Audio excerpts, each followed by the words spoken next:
when we start getting comments, they're gonna pop up here. Over there. And here. All right. This is YouTube. That is Facebook. Oh, and gotcha. Carol's one on already, viewer. you guys. She sure is. Who? Are you speaking? Oh, Carol Gilchrist.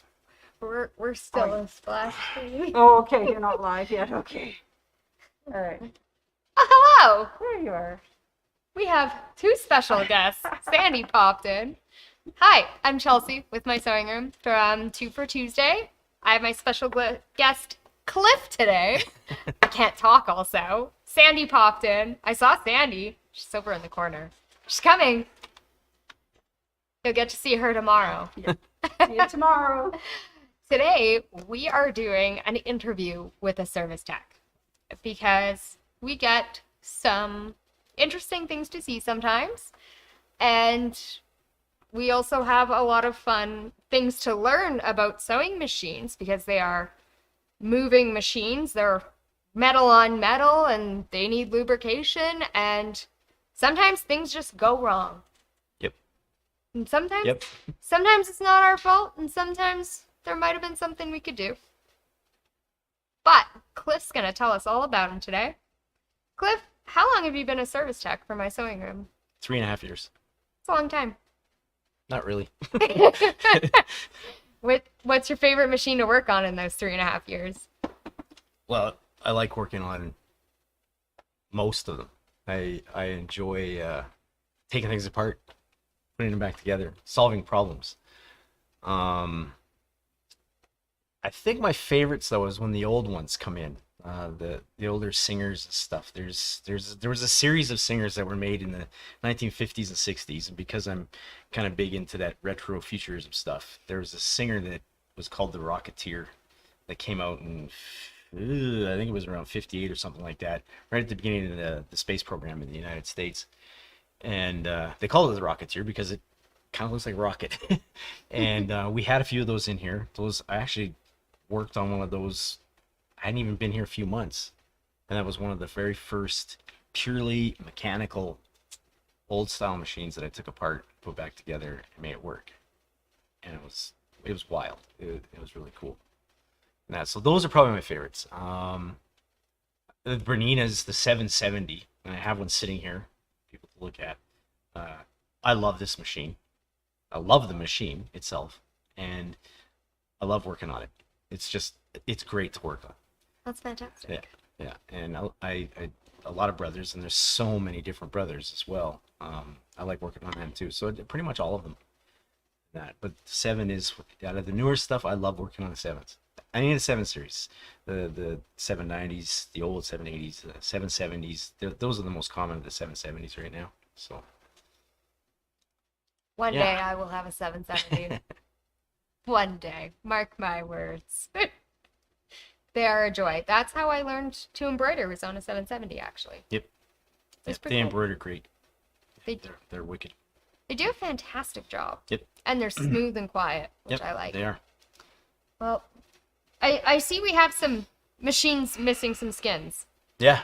As you call them, right? Yeah, we took their skin off. We took We're their looking skin at off. the skeletons. Let's check these machines out.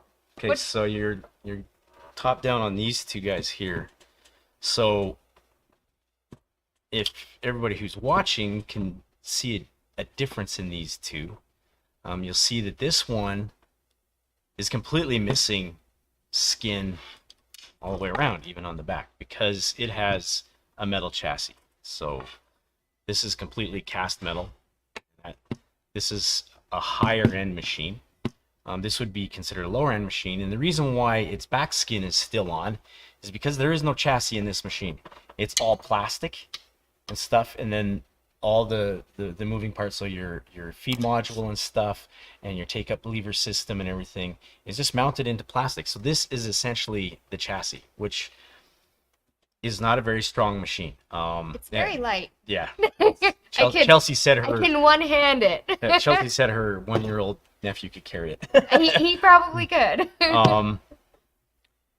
This type of machine are usually found in big box stores and stuff like that, and go for really reasonable prices. Unfortunately, when it comes time to do maintenance and stuff on them, you're going to find your cost over what you paid for it. Your cost for maintenance and maintaining the machine is going to cost a lot more than what you paid for the machine. One drop, if you accidentally drop it or it falls over on your desk even, you can run the risk of popping any number of these screws out of the chassis, and then you have a problem.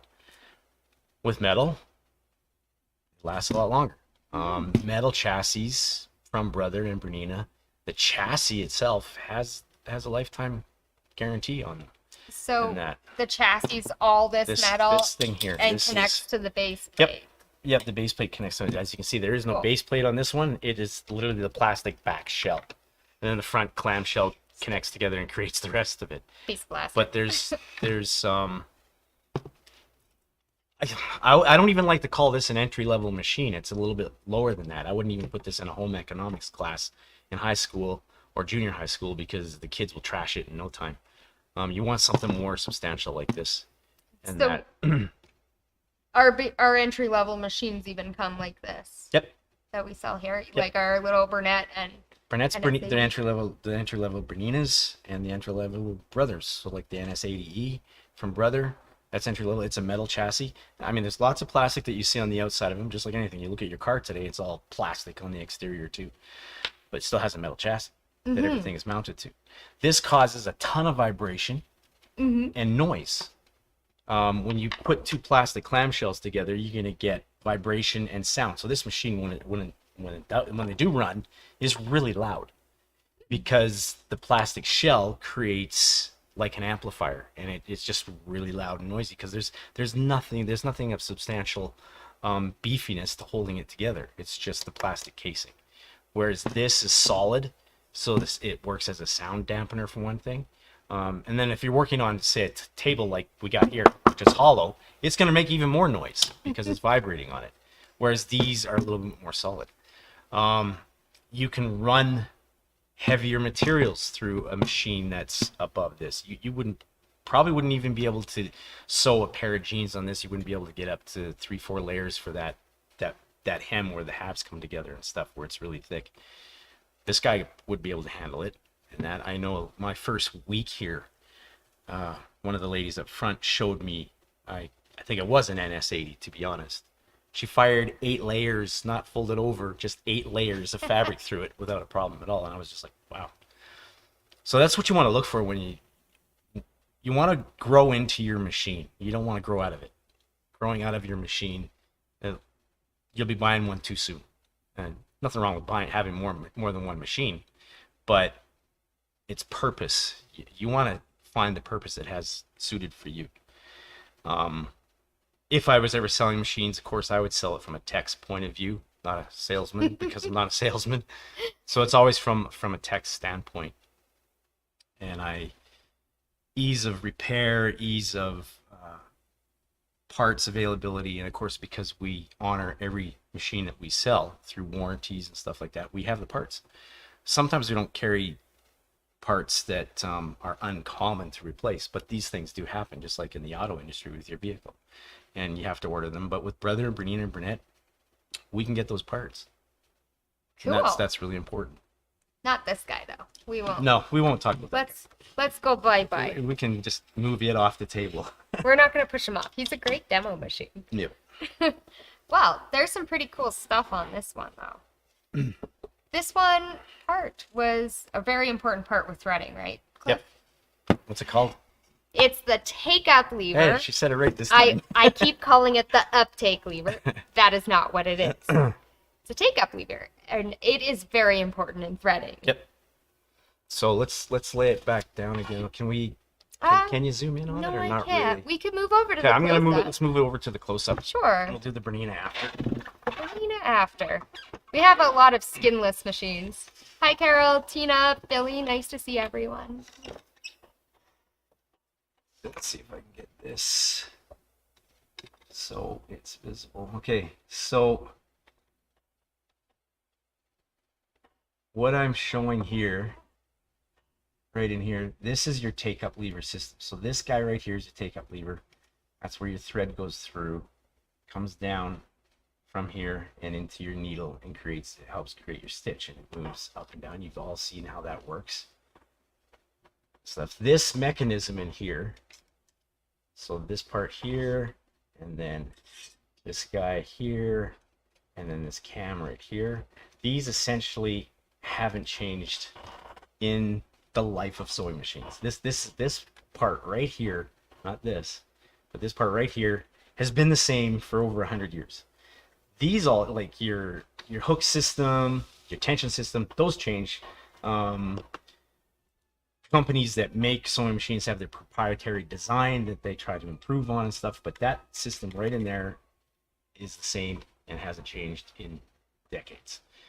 So anyways, on these machines here with this take-up system, Brothers, they have it's really funny. I'm not sure why the thread gets snagged sometimes. So if you're sewing and you break thread at the point of the needle, what'll happen is the thread then down below, I'm going to push this back, the thread down below where it breaks at the surface at the needle, the thread shoots up inside here. And the take-up lever, so if you're embroidering, the take-up lever, it's still running. Your thread is broken, it is snapped, and it's come up and wrapped itself around this. One of the things that you'll encounter then is all of a sudden your hand wheel starts to get stiff, and then it gets stiffer and stiffer. I'm just going to simulate that, and then it gets stuck, and you won't be able to move the needle bar. The take-up lever won't move. It jams. It's stuck. So your machine is essentially seized, and what has happened is that thread has gotten caught in here. So when your machine does that, no questions, you phone us right away, and you bring it, and we set a time for you to bring it in, and we look at it. And all we have to do is pop the head cover off, and we can see right away if that is what has happened. So that usually happens because thread is broken down here and it's snapped up inside while you're embroidering, and the needle bar is still going up and down, and it's the thread that's been inside, and you may not have noticed it. You may have turned and you've been sewing or doing something else, right? And that thread is now wrapped around the take-up lever, and it's seizing your machine. You want to stop immediately, because what happens is there's this little brass bushing in here.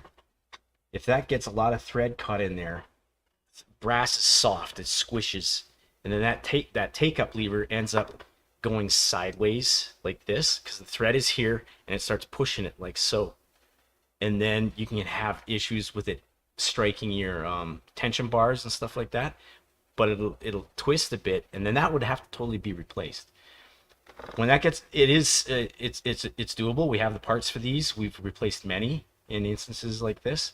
Mm-hmm. And they're not expensive parts, which is really, really lucky, but it is a lot of work because you have to tear the machine apart in this area. The tension unit's got to come off and everything, so it is a lot of work. So you want to be conscientious when your thread breaks to stop running your machine right away, and hopefully you can catch in time before it gets caught up in your take-up lever. I've seen it happen to to Berninas. Doesn't happen as often. I'm not sure what the reasoning behind that is, but Berninas do the same thing. Let's slide this guy out of the way, and we'll show you the Bernina. This one's way bigger, way heavier. Not as easy to All move right, around. so hopefully you guys can see this. Let me get this whipped around here. So there's their take-up system, and it is almost exactly the same design. It's got the cam over here. It's got all your pivot points, and then your take-up lever right here. And the area where the thread gets wrapped around is right in there. The same on the Brother. And the Bernina will do the same thing. And that it will wrap up in here. It'll start to get stiffer and stiffer. Don't run your machine if the hand wheel is stiff. If you feel that hand wheel, if you got to really crank that hand wheel, something is amiss, definitely. So there could be thread in here, it could be in the hook system down in here, and that goes for the Brother or the Bernina. That goes for either. So in either areas, and that if you feel any sort of stiffness, you have to make an appointment and come and see a tech right away, because things will just get worse after that. If you try and run it when it's stiff, you can burn out the motor and stuff. So the minute you feel a stiffness, pardon me, you have to give us a call, and we can take a look at it in a spot check. There's a lot of times with things like that, the take-up lever system can't be fixed in a spot check, but we can see what's wrong with it in a spot check. If you look at the Berninas here in the 7 series, there are times down in behind the hook here, there's these little, let me tip this up a bit. I'll explain this foam thing in a moment here. So there's these little fingers inside here. Sometimes thread gets caught around these little tiny fingers. We can get those out usually in a spot check, and that because we can determine right away. The head covers on a Bernina pops off real easy. We can see in there immediately, and this of course pops out real easy. We can see in there immediately, and usually if that's all that's jamming it up, if some thread has gotten behind the hook and wrapped around those little fingers, it's going to start to feel stiff. In some cases, it stops turning entirely. In that, so that's when you stop and don't go any further, and you phone us. Can I take those pieces apart by myself at home? Or should I? No, absolutely not. Why not? You can of course get into the hook area here on your Berninas and on your brothers. Let's bring this guy so we can. Okay, This so is how you get all those muscles. this is there. You can see both of them now. So the hook area in here on the Berninas and the brothers, of course, you have access to, because you need to do your regular maintenance in there daily. So if you sew every single day and you sew 2, 3, 4 hours a day, beginning of the next day or at the end of that day, you should try and clean this out. If you're sewing for 8 hours, you should clean out the hook area in both of these. Oh, my hand was in the way there. And that a couple times. Brothers are the oilless hook system, and that. So I never have to oil it? You don't have to oil it. Cool. Berninas, these little guys are thirsty. They're thirsty. 7 series and 8 series are thirsty machines. The 8s, the hook area gets lubricated differently, and that. But you only need a drop. You only need a drop. Your owner's manual will tell you which lubricants you should be using all the time. If not, give us a call. And that we sell all the types of oils here for the Berninas and stuff, that you have them for the correct model and so on and so forth for the right hook system. The B9 hook system, which is this guy, is not the same as the 8 series. It's completely different, and that they do use different oils from each other. It's not going to harm the 7 series to put 8 series hook oil in here. You can, and that. But like I said, these guys are thirsty, and this thing needs oiling every couple hours of sewing. So if you're sewing for 8 hours, you got to oil this hook. And the hook, what I mean by oiling the hook is on the hook race. So, it's a little closer. This thing's so heavy, it put my chair in. It's just dragging Cliff around now. All right, let's see if I can. There we go. All right. So those who have a 7 series Bernina, this is your hook.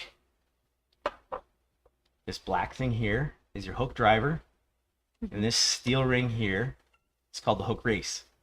And the way I remember that is because the hook is racing on this ring, the hook race, and it's actually called the hook race.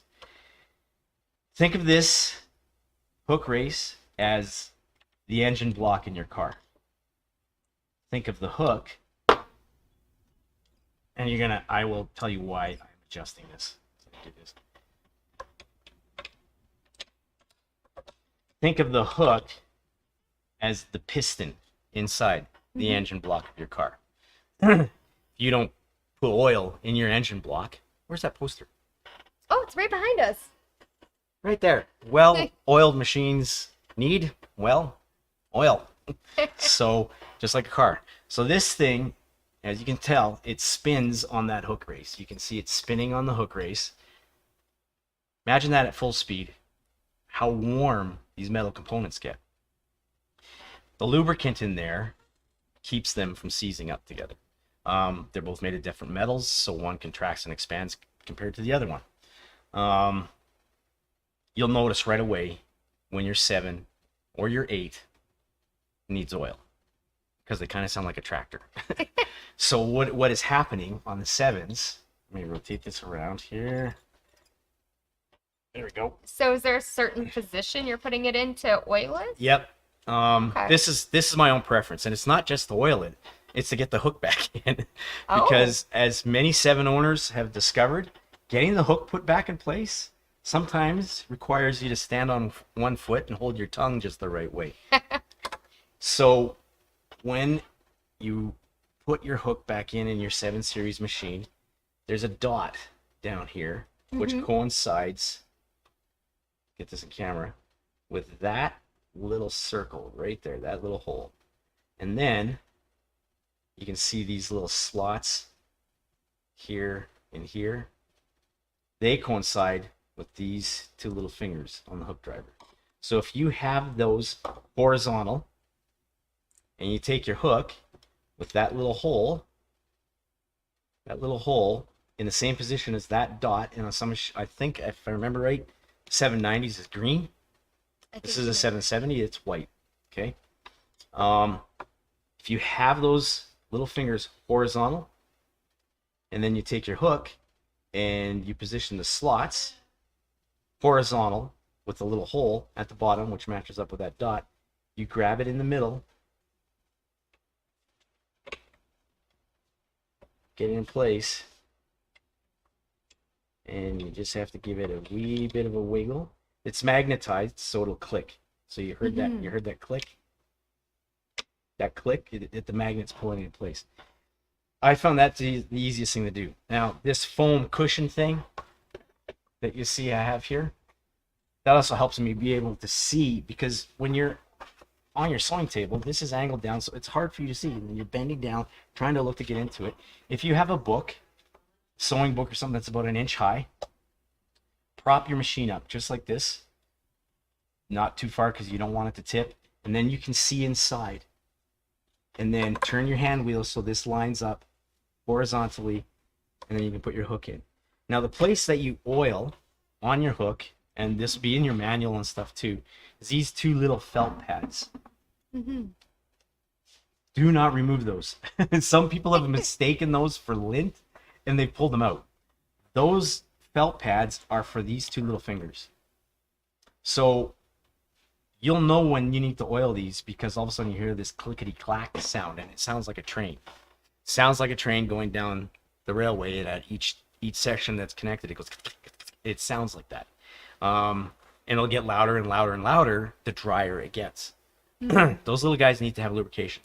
So these little felt dots, a drop of oil, it probably once a week is enough. Put the drops of oil onto those little circles to saturation point. Saturation point means you wait and you watch for those felt pads to absorb it completely. And then if there is any leftovers, take a Q-tip, dab up the oil and stuff. Always remember, after you've oiled your hook and your hook race and stuff, before you sew, whip a swatch through it. So even if you've had to do this in the middle of a project, it's probably a bit of a pain in the butt to do this because you'll have to cut thread and all that sort of stuff. But if you're concerned about getting oil on your garment, run a swatch through it first just to sop up that little bit. So like I said, once a week, those 2 little felt pads, if you're sewing a lot, is usually enough. Use your ears. You will hear the sound change. So the hook race, then, you can do, like, I believe it in the manual, they tell you to literally on top of the hook. So let's get this close enough, see what I'm doing here. So this part here, that point of the hook, that's what helps create your stitch. So that's what grabs the thread as it's spinning around and then ties the bobbin thread to the upper thread. You can put a drop of oil right on this part of the hook and then pop it into your machine. Or once you have your hook in place, after you've cleaned it out with Q-tips, but before I get too far ahead of myself here, I use Q-tips. We all use Q-tips in the service bay. Good old Q-tips. Not for cleaning your ears. Yeah. Yeah, don't clean your ears with these.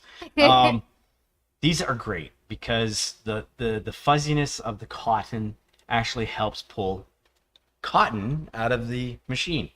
The nylon brushes and stuff that come with your machines, I find they have a tendency of, when you're brushing in that, you'll notice how springy it is. It flicks the lint. So you guys won't have your machine taken apart like this. So lint can flick all at once when I have all the covers off of it. But you're working in an enclosed system. So you have your free arm cover is on, your top plate is on, the body is on. So when you're flicking, that lint is shooting inside the machine. And since we're on that topic, never, ever, ever use compressed air out of a can or an air compressor. Why? Because it's an enclosed system. If you blew on it, you would see where that lint went. It shot straight into the take-up. Sorry, not the take-up. It's not the take-up lever. Into the free arm cover. It shot in there. Well, what's at that end of your free arm cover? Your motor. And then you don't want lint and stuff getting in the motor. That's just bad news. So anyways, if you have those computerized vacuum attachments for cleaning computers that you can put on your vacuum, that works good. But you have to be careful with the 7s and the 8s, because in this area there's little tiny springs. You could suck those up into there. So you That's have bad. to be careful when you're cleaning and that. So anyways, Q-tip, put it on your hook race, give it a wipe like that, flip it over. This one's in the middle of being cleaned right now, so as you can see, it's not dirty. And then wipe it around like so, picking up all excess lint that you can get at inside that compartment opening with the door down. When you pull the door down, I should have brought these back here, I didn't. But you'll notice when you pull the outside door of the free arm cover down, there's a little black square thing sitting there. It's got a whole bunch of lenses in it. Those lenses are what read your bobbin. It reads the status of your bobbin. It reads That's the right one. it's the right bobbin. If it's getting low on thread, a lot of times it will give you a signal that you're out of thread, and yet you've just filled it. Well, what has happened is those little lenses have probably got lint on them. Just Q-tip again and wipe those lenses off. There's 4 of them on that little black door. That's on a 7 series.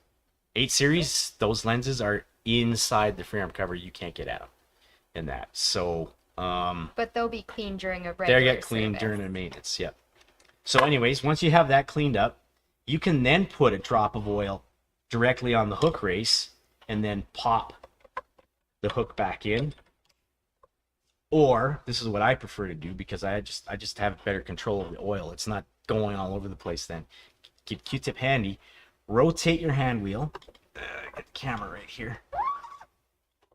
Flashlight. Okay, so rotate the hand wheel towards you so that you see this opening right here. This opening, that's where your hook is. That's actually where that sharp pointy thing is that I showed you. Rotate that down to about 8 o'clock, right about there. And then put your drop of oil on the hook race right there. Like I said, every couple of hours, you should be oiling this. And that, or I think they may even say in the manual, every couple of bobbins. The 7 series have the big bobbins. They have the massive bobbins, these guys. So 1 bobbin's usually enough. That's what I recommend. When you go through 1 bobbin, give your hook a little bit of an oil. Clean it out in there. Stuff. So 2 bobbins in the 7 series is kind of not, it's not enough. It's not enough. A lot. Yeah, and it is literally just a drop of oil though. Those 2 felt pads about once a week. And that, listen to your machine. Always listen to your machine. Your machine will tell you, your car, as soon as you hear something weird, there's something amiss. And speaking of funny sounds, like turn that off. Speaking of funny sounds, we've gotten calls from people who just purchased their Berninas and stuff, and they say, I've turned it on and my screen is making a buzzing noise. And it's like, yeah, that's your bobbin winder. So a lot of them don't realize. So let's see if I can angle this camera. So right here, all it takes is you to be working on your table. You're whipping a quilt around, whatever, and it bumps that.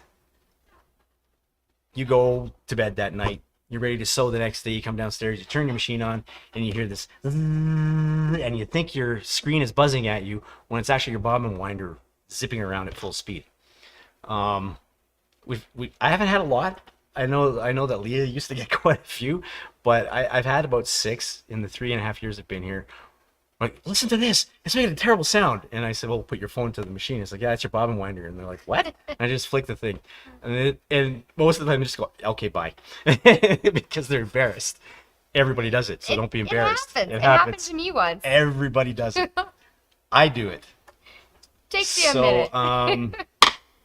Well, what else we speaking got of in there? bobbins, Speaking of Cliff, bobbins, we need had down camera. a question sent Yeah. in. Did we? Yeah, we sure did. So we have a customer who has an 8 series bobbin. This Right. is an 8 series. Yep. And when you're putting your bobbin into your 8 series, because you're putting it in sideways, you don't Yep. have that nice external bobbin case to pop out. Oh, yeah, it's from the top down. Sometimes you put your finger on the bobbin to stop it, right? Yeah, what happens is, so let's just pretend that we have an 8 laying down on the table, okay? So you're going to put your bobbin into the bobbin case or the hook. The bobbin case and the hook are all one unit on the 8 series. And you're going to click it into place and then you're going to take your thread and you're going to pull it around the thread guide and the bobbin stopper, and it's going to come down underneath and move like so. And you're supposed to pull a good amount of thread, and it's I know it sounds like a waste, but that is the way it's designed to get it in either the embroidery part of the bobbin case or the sewing part of the bobbin case. The sewing part of the bobbin case, you just want to pull straight out a good length of it. And I know that some people have made it habitual to put their thumb on this just to make sure that that thread clicks into place in the bobbin case. You don't have to do that. But if it's become habitual, that's a habit that's hard to break. So the one thing you don't want to do is when you're pulling is have your thumb on. Chelsea, I'm going to get you to do something here. I'm going to get you to hold the screwdriver like this, okay? You don't want to have your thumb. Do this. Here. You hold the Q-tip too. Okay. Okay, so you hold that. Oh. Trying to keep We're my being hand inventive. We're creating a sewing machine without a goodness. sewing machine. Okay. You I am- use your other hand. Okay. Okay, I'll come Yeah. around this way. I'm coming into your space.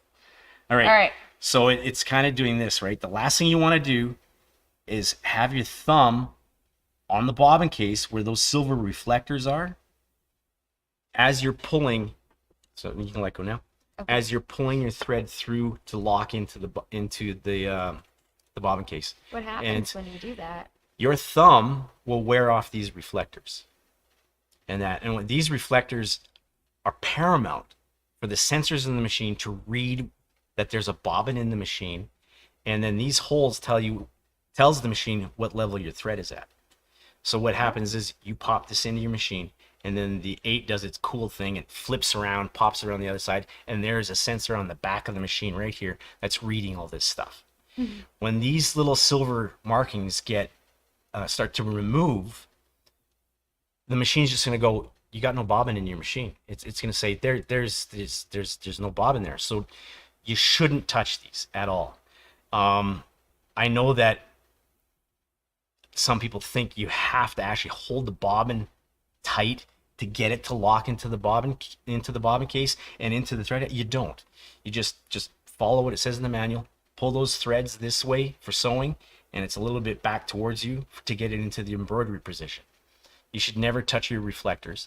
There isn't a way to repair the reflectors. I know that some people have tried, and that don't put a clear coat on them to make them last longer, because that clear coat will then affect how the sensors read. We know that these things aren't cheap. They are expensive, so you try it. Even if you wore gloves and you feel that you need to hold that bobbin in place to get it in there, those gloves will still wear off those reflectors. So you shouldn't touch them. So should you store them in a specific way to keep those reflectors as pristine as you can? Nope, they're fine. The only time they get affected is by rubbing. They will wear out in time with you just handling them. You could store them in a way that they're not touching each other. So if you have bobbins stacked up against each other, you're going to have the back end. This is a 7, but the 7s have the same reflectors on it. If you have the back end of this rubbing against this, that's going to collide with that, and it will start to remove this chrome finish. you can put your bobbins back to back like this. We do sell bobbin cases here with foam inserts that these sit into for the 7s and for the 8s. I highly recommend that because these things aren't cheap. Those reflectors have to be intact. So when you start getting weird thread signals, like you're getting a signal that, oh, well, I just filled a bobbin and I put my bobbin in the bobbin case and this is ridiculous. My machine says there's no bobbin in it. What is it, insane? Your lenses are either dirty and your machine needs a maintenance. So you have to find out when the last time it was that you had a maintenance. A lot of times those little lenses, those lenses literally look like the lens on your radio control. They're just literally the same. Well, this one's hidden behind a piece of acrylic here, but the remote controls have that little, looks like an LED. That's all they are. It's an eye that reads the sensors, the reflectivity of this, reads these holes to tell you how much thread you got in there. Lint, cotton, makes tons of lint, as we know. Quilters know that cotton will fill up that area of your machine really fast. And so one full quilt, queen size quilt, you're going to need to clean that out quite often because cotton sheds. The feed dogs rubbing against the fabric, the pounding of the needle into the fabric, the thread zipping through the fabric is creating lint. Everything And is. that. So that lint goes everywhere inside the machine. So let's switch to this camera again, Chelsea, if we could. I'm just Vanna today. Boop, boop. Okay, so the lint builds up in here quickly, and because it's a wet system, as in the hook has oil and stuff in it, the lint gravitates to those areas and sticks. But what also it does is cotton lint will absorb that oil and it'll dry your machine out as you're sewing, and then it starts to make noise, and that's why you have to oil your machine often And clean it. and clean it. Yep. Maintenance, depending again on how much you sew, you should do it every 2 years. If you sew 8 hours a day, every day, 5 days a week, you should get it every year, maybe more, depending on what you're sewing with. If you're sewing with cottons, definitely. If you're sewing with polyesters and stuff, you have to monitor that. Your duty as an owner of one of these machines is that area. You have to keep it clean using the cotton swabs. You have to keep it lubricated, and that includes the feed dog area. That includes monitoring your, in this case on the 7s, there's this very complicated thread cutter system. Same with your needle threader, this guy right here. So let me get this in the right position so it'll present itself. Okay, so you see how that popped forward. Inside this guy here, let's see if we can get a little closer. Where's my pointer? No, it's pointer. Okay, so inside here, there's a little tiny finger. You can sort of see it right there. That little finger goes through the eye of your needle, and it grabs the thread and pulls it through the eye. There's also a very, very fine wire, which you can't even see in this camera, but it's like a hair. My pointer is actually stopping on it, but you can't see it. That fine wire, basically what happens is the needle sits like this, the fine wire pushes forward, and then that finger goes through the eye, grabs the thread and pulls it in, and then when you let this up, pulls your thread through the eye of the needle. Needle thread relationship is so vital when sewing everything and anything. I learned this by being a tech. I had no idea that needles and thread, the relationship between the two of them, is a science. It seriously is a science. It's crazy. You got to have the right size of eye, of needle, to the size of the weight of your thread. Yeah, I So, think like- Leah did a video on that on a Facebook Yeah, so Live we as could. well. Yeah, there's going to be links for doing home maintenance on your own maintenance and stuff, and links for this sort of thing that we'll have posted on here to the stuff that Leah has done.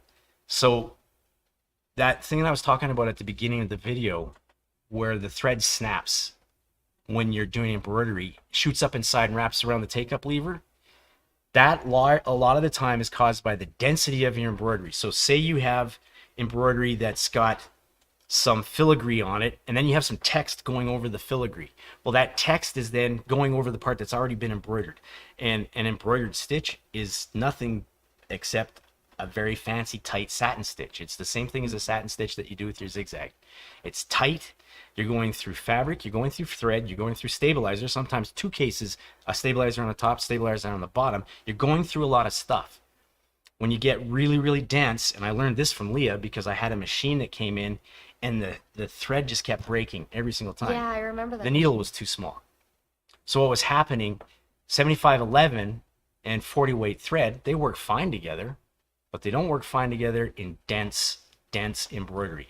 That thread will break. That thread will snap. It'll shoot up inside the head of your machine, and then it'll wrap around the take-up lever, and then you're going to have that take-up lever issue, and then we got to tear it apart, and it just can turn into a nightmare. You should go with really, really dense embroidery up to a 90-14, still using 40 weight. You can still use 40 weight Isacord. It's fine, and that, but to a 90-14.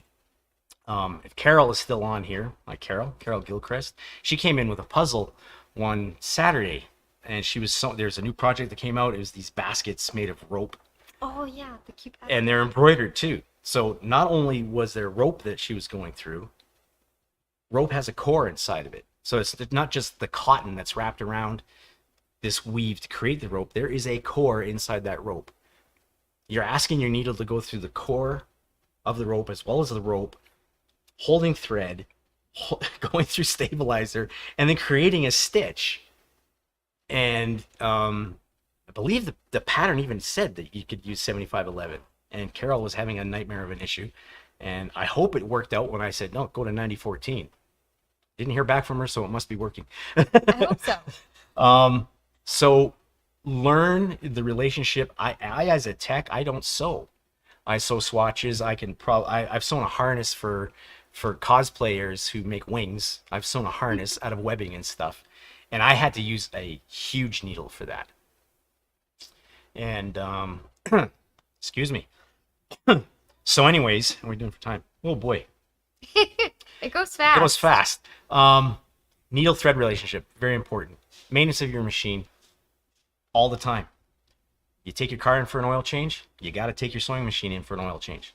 It needs the oil and grease replaced, and that because we're in Alberta, so the oil, oddly enough, dries up. I don't know if it evaporates, I don't think it does, but it dries up, it gets gooey.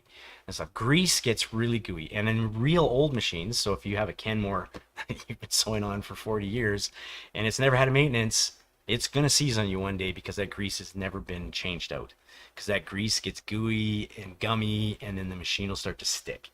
You have to do it every 2 years at least. And treat them like they're a car. Hi, Sandy. Hi, sorry to interrupt. I have a customer here looking for their Q20. Oh, it's the black one sitting on the bench where I used to sit. Okay, Yeah. thank you. Yeah. You can't miss it. It's huge and black. Oh. Where were we? Okay, one more thing before we go because we didn't get to any of this stuff. Maybe we'll have to do it to part 2. We'll have to do a part 2.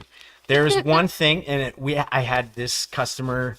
She sent it a question for this very session tonight, which was convoluted to do in a quick session, because she was having issues with her sensor on her brother sewing machine, saying that the stitch plate wasn't on.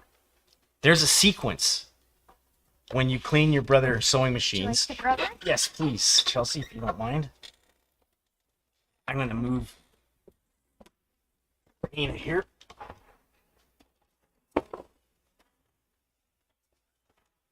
Okay, so there's a sequence to cleaning out your brother machines here. So this is what we can do at home. Yep, Awesome. but you just got to remember this order, and this order is very important. And that's so when you get into, you want to clean out inside your hook area and stuff like that, pop the gray piece off, pull your bobbin out, pull your bobbin case out, take the steel stitch plate off, and get in there. This one actually is dirty. This is cool. Get in there with a Q-tip with the stitch plate off and pull out all that Oh, schmutz. goodness. Yeah, lots of stuff. So anyways, Needs a little clean. the order you put this back together in is very important. Now, this machine does not have a thread cutter, but a lot of the brothers, just like the Berninas, they have a thread cutter. and the brother one is situated right here, and it has a little finger that comes across underneath the stitch plate right in front of the feed dogs, grabs the thread, pulls it back, and then there's a little mechanism right here that cuts the thread for you. Okay, so the order to put this back in correctly is steel stitch plate on first, bobbin case in second. And are you lining up a specific part? Yep, to know how to put it in? there's some machines have there's a little arrow, triangular arrow on them, like some of the brothers do. Some of the bobbin cases have that, and there's a white dot right here. But if you look right here, there's this little spring. You see that spring that I'm pushing with my finger? Okay, that little spring sits on this little nub right here. See that? Okay, so with this notch here, that notch, I'm gonna tilt that a little. Yeah, there we go. That notch has to go where this is. So you tip it in, making sure that that lines up. The bobbin case should move this much. If you were to put the bobbin case in first, then the steel stitch plate, there's these two little tines underneath here that guide the finger of the thread cutter underneath it. Those little tines will grab the bobbin case and lock it in place. And then when you go to tighten your stitch plate down, it doesn't tighten down all the way. And there's a little switch under here, and there's a switch over here that tells you if your stitch plate is in place. So what happened to our customer this morning, she had cleaned her, she broke a needle. And she cleaned everything up and stuff. But when she put it back together, she put the bobbin case in first, then she put the steel plate on, and then she put this on, and her bobbin case got stuck underneath the steel stitch plate. And she got an error saying your stitch plate is not on. It doesn't know that it's on. It wouldn't read. It wasn't in the right spot. What can happen is if it does, you cinch it down enough, and this bobbin case doesn't have this flexibility, you're gonna get a needle strike. You're gonna get a massive bang, and then you're gonna punch a hole through this thing. Can you fix it? You have to get a new one. Oh, no. Not a new machine. You have to get a new bobbin case. Just a new bobbin case. So always remember, order of sequence is this. This first, this second, this third, and then reverse it when you put it back together when you're ready to sew again. This first, this second. Always remember the bobbin case is number 2. This third. And that way you don't have your machine screaming at you that the stitch plate is not down properly. That's very helpful information. Wow, did we kill 45 minutes fast. It happens fast. Maybe I'll have to invite you over for another session. Part 2 and part 3. And I think what we should do in the next one is talk a little bit more about needles and what it is to use bad needles. There is a thing called bad needles. There's a thing. There's a thing called using the wrong size of bobbins. Oh, yes. These are all very good discussions. And all the weird stuff that can happen when that happens. I've definitely learned all of those the hard way when I first started sewing. We've all been there. When it comes to your maintenances and stuff, you just have to phone and say, I want to book a maintenance. We book about 30 days out now. So if you call, we'll book you for 30 days from now. You come in, turnaround time is about 10 business days. And that for a maintenance, when you book for it, you save yourself a spot. And that you have to save yourself a spot, because if you just come in and drop the machine off, and in the busy season, which hits us usually around September, because everybody's ramping up for Thanksgiving, Halloween, and Christmas, and that we start getting really busy and we start getting a lot of machines in, the lineup gets longer and longer and longer. If you just walk in the door to drop it off, you will wait longer because you're not in the queue. So now might be a really good time to get booked. Right now is a great time. Give us a phone call. Say, I want to book for July. I want to book for August. I want to book for... You can book when you want it. And then we actually have a calendar now that we write it down in, the date, and we set a date that you're going to bring it in. And then you just bring it in, and when turnaround time is about 10 days. Spot checks. Spot checks we do Tuesday through to Friday between 10 and 3. I am here on Saturdays between 10 and 3. But I'm by myself, so don't ambush me, please. 10 to 3, Tuesday through to Friday, there's 3 of us in here, so spot checks are good. You don't need an appointment for that. We do appreciate you phoning ahead of time. They say, hey, I've got this issue going on. I can't figure it out. And we'll just get you to come in. Spot checks are 30 minutes. It's $50.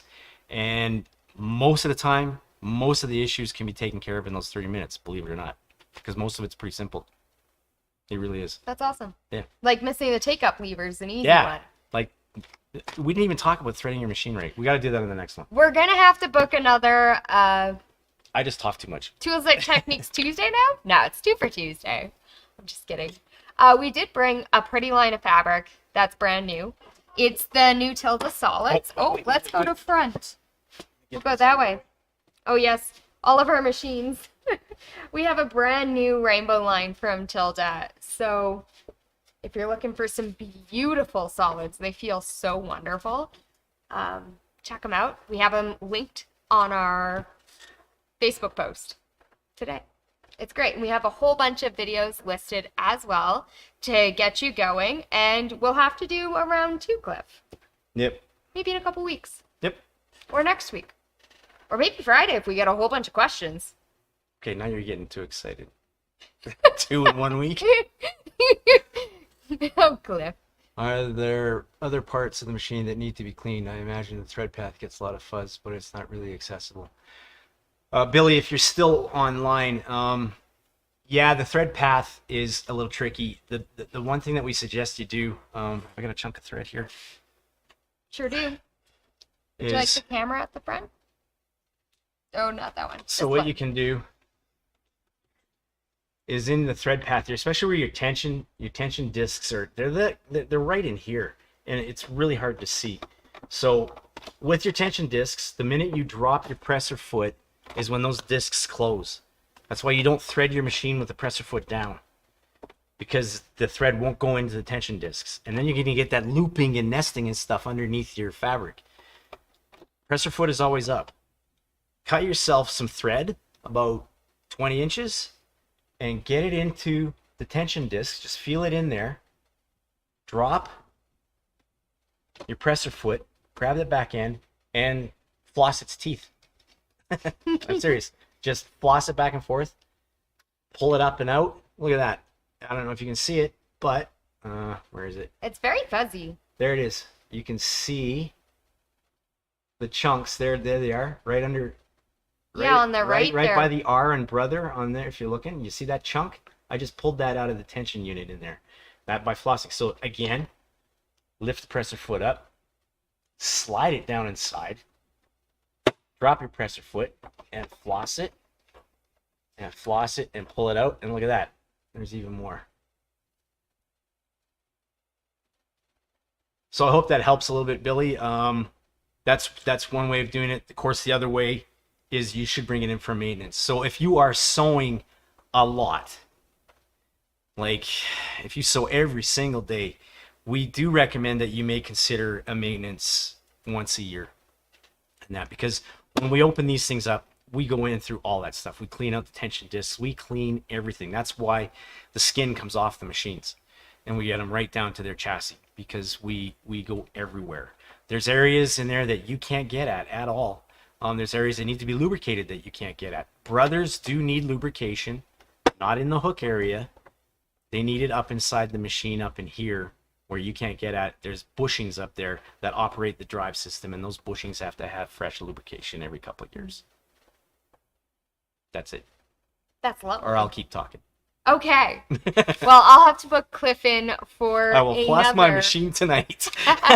Awesome. We'll get flossing. We'll take our machines to the dentist, I guess.